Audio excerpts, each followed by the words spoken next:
Bonjour, dans la collection que j'ai créée et que j'ai appelée Envie de créer une entreprise, je vous propose aujourd'hui de découvrir le lien qui existe entre un salarié, son employeur, la GPEC et la création d'entreprise.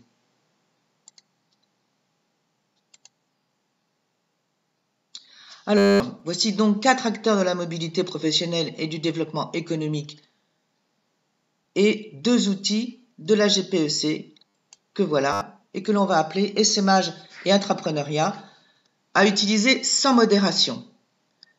Alors, dans un premier temps, qu'est-ce que la GPEC? Alors, pour autant que je puisse en parler, puisque je ne suis pas une spécialiste des RH. La gestion prévisionnelle des emplois et des compétences, GPEC, est une méthode pour adapter à court et moyen terme les emplois, les effectifs et les compétences aux exigences issues de la stratégie des entreprises et des modifications de leurs environnements économiques, technologiques, sociaux et juridiques. Quelle est la place de l'essaimage et de l'intrapreneuriat dans la GPEC? Alors, le ministère de l'Emploi et du Travail donne ces différentes définitions du rôle de la GPEC et j'ai mis en rouge celle qui allait nous intéresser dans le cadre de la création d'entreprise. Donc, résoudre une situation de sureffectif, oui. Accompagner des changements dans l'organisation du travail et de la production. Développer les mobilités professionnelles des salariés. Favoriser l'implication des salariés dans un projet d'évolution professionnelle. Améliorer la gestion des carrières et réduire les risques et les coûts liés au déséquilibre entre, j'imagine, plusieurs services, plusieurs divisions ou plusieurs BU. Alors, de mon point de vue de chef d'entreprise, essaimage et intrapreneuriat, c'est à la fois, prennent place à la fois dans un environnement collectif et dans une démarche individuelle ou individualisée. Collectif, pourquoi? Parce que pour l'entreprise, ça peut résoudre un problème une situation de sureffectif. Ça va permettre d'accompagner les changements dans l'organisation du travail et de la production.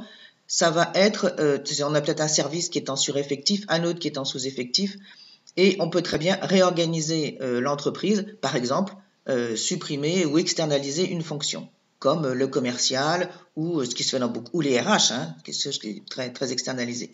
Réduire les risques et les coûts liés à ces déséquilibres. En individuel, ça va développer les mobilités professionnelles, améliorer la gestion des carrières, évidemment, et favoriser l'implication des salariés dans un projet d'évolution professionnelle.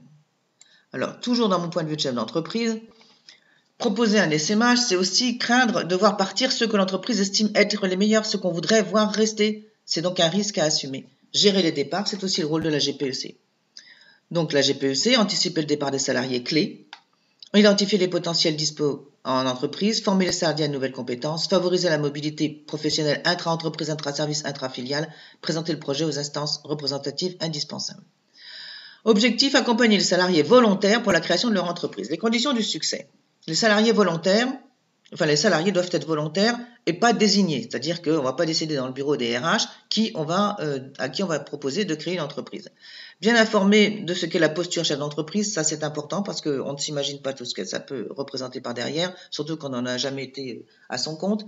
Accompagnement opérationnel du parcours de création. Et quand je dis opérationnel, je dis un vrai parcours de création, c'est-à-dire la construction d'un business plan avec surtout la définition du marché, les opportunités de marché, la stratégie à développer et enfin la faisabilité financière. Perdu. Et accorder des heures de formation et d'accompagnement. Les raisons de l'échec, c'est choisir les salariés dont on veut se séparer, mettre en avant la sécurité de la démarche, prime, retour à l'entreprise. Alors là, il n'y a plus de risque pour le salarié. Il se dit, je vais tenter le coup, de toute façon, je suis sûr de retrouver mon travail après. C'est sous-évaluer le risque de l'échec et l'entreprise qui fait au lieu de faire faire. Alors, l'essaimage et l'intrapreneuriat, c'est à peu près la même chose et c'est tout à fait différent. Donc, deux objectifs, deux solutions. L'essaimage, le salarié quitte l'entreprise et vend un produit-service n'ayant rien à voir avec l'entreprise. L'intrapreneuriat, c'est la création d'une structure intra-entreprise avec possibilité de quitter l'entreprise mère, produits nouveaux à développer, nouvelles techniques de vente, services après-vente ou optimiser un portefeuille de brevets, réaliser un transfert de technologie ou de savoir-faire par exemple. Alors, information et formation sont identiques pour les deux outils d'accompagnement de création. Le salarié devient un chef d'entreprise. Et dans l'intrapreneuriat, il peut y avoir la possibilité après de sortir du giron de l'entreprise et de créer non plus une filiale, mais carrément une entreprise extérieure.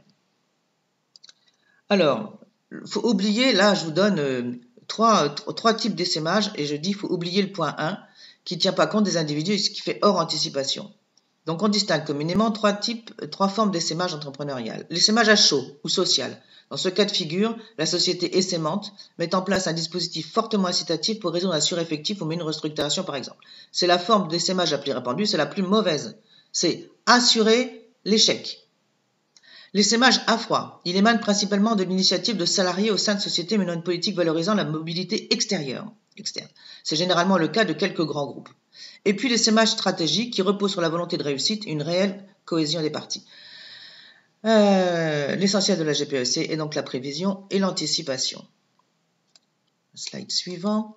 Il existe encore le congé, oui ça je ne l'ai pas donné, il existe encore le congé pour création d'entreprise, c'est encore une possibilité pour le salarié de créer son entreprise. Le salarié demande un congé pour création, 24 mois d'ancienneté sont nécessaires, le congé ne peut excéder un an renouvelable, pas d'aide mais retour dans l'entreprise possible. Ma proposition, c'est informer en amont tout éventuel porteur de projet sur 2 points à connaître avant d'envisager de créer une entreprise. La posture chef d'entreprise et le parcours de création. Posture chef d'entreprise n'est pas chef d'entreprise qui veut. Certaines capacités sont nécessaires avant ou alors il faut les acquérir. Différence entre un chef d'entreprise et un manager, c'est pas du tout la même chose. Là, alors, moi j'ai depuis le temps que je travaille avec des créateurs, autonomie, mesure et goût du risque, capacité à décider, humilité, savoir se remettre en cause, anticiper, imaginer, créer. Pas besoin de diplôme ni d'expérience professionnelle pour créer une entreprise. Créer une entreprise, ce n'est pas gérer une entreprise. Le moment est tout à fait différent. Il existe de nombreux titres sur le marché après création. Toutes les écoles de commerce, tous les BTS le font. Le parcours, c'est un itinéraire avec étapes. La première, c'est l'adéquation homme-projet. Toute entreprise est à l'image de son créateur. Pas la peine d'aller créer une entreprise qui fait des déchets si vous êtes écolo à fond. Validité économique, le business model. La troisième étape, c'est la validité financière. La quatrième, c'est le moment de la création. Alors, moi, j'accompagne des porteurs de projets. Qui suis-je? Donc, j'accompagne des porteurs de projets depuis maintenant plus de 7 ans. Je suis créatrice de plusieurs entreprises sous plusieurs formes. SASU, SA, SCI, SARL, SCI, micro-entreprise, entreprise individuelle. J'étais directrice de BU pendant de nombreuses années. Chef de projet formation et contrôleur de gestion formation. Enseignante en même temps en marketing, stratégie et gestion d'entreprise, du CAP au Bac+5. J'ai fait des modules entrepreneuriat pour des Bac+5. Création, donc je suis en train de créer des formations création d'entreprises qui sont datadockées déjà. Et je suis en train de déposer un titre auprès du RNCP. Et j'ai écrit 2 manuels de survie du créateur d'entreprise chez 9 éditions. J'écris régulièrement, toutes les semaines, tous les 15 jours, des articles liés à la vie quotidienne du chef d'entreprise. J'ai fait ESC Rouen, option comptabilité finance. Pour me joindre, retrouvez-moi sur www.création-entreprise-par-dd.com ou pour m'envoyer un mail, dominiquedelaporteformation@gmail.com. Merci de votre attention. À bientôt, j'espère.